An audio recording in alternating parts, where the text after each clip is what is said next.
आभाळ भरून आलं तरी जीवाची घालमेल होणारी माणसं आपण. चार दोन सरी कोसळल्या तर चटकन आडोशाला जाऊन उभी राहणारी माणसं आपण. कधी आभाळ कोसळलं तर काय होईल असा विचार आला तरी हातपाय गळून जातात. पण दुःखाचा डोंगर कोसळला तरी जिद्दीने पुन्हा उभी राहणारी माणसं आहेत जगात. शांताबाई यादव त्यातल्याच एक. कोल्हापूरच्या सासूर हासकिरे गावातली एक जगावेगळी जिद्दी स्त्री. 30-35 वर्षांपूर्वी छान संसार चालू होता त्यांचा. नवऱ्याचा दाढी कटिंग करायचा व्यवसाय, 4 लहान मुली, नवरा आणि आपल्या 4 छोट्या लेकी एवढंच शांताबाई यादव यांचं विश्व होतं. छोटी मुलगी 5-6 महिन्यांची असेल तेव्हा अचानक नवरा वारला. जमिनीचा साधा तुकडा सुद्धा नसलेल्या शांताबाई पुढे मोठं प्रश्नचिन्ह उभं राहिलं. आता काय करायचं? नाती फारशी उरली नव्हती आणि अशा वेळी तर जवळचे लोक आणखीनच लांबचे वाटतात. शेती नाही, मजुरी करावी तर त्यात भागणार नाही, करायचं काय? रडणाऱ्या 4 पोरी आणि रडावं वाटत असूनही रडायची सुद्धा सवलत नसलेल्या शांताबाई. जुना काळ, घरात नवऱ्याचा फोटो नाही, होता फक्त त्याच्या दाढी कटिंगचा आरसा.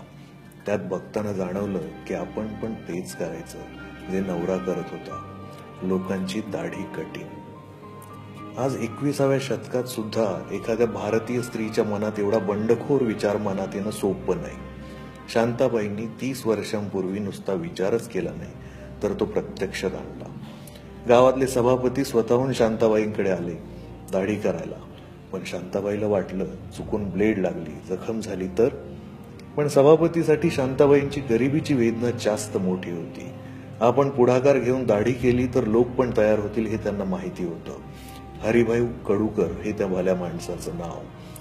त्यांच्यामुळे शांताबाई यादव यांचा हा आगळा वेगळा जगण्याचा मार्ग सुरू झाला.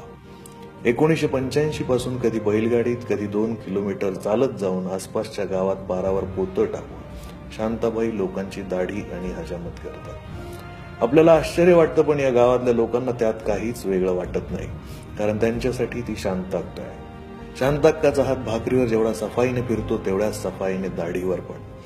सुरुवात केली तेव्हा एका माणसाच्या दाढीचे वर्षाला काही किलो धान्य मिळायचं. आज दाढीचे 20 रुपये मिळतात.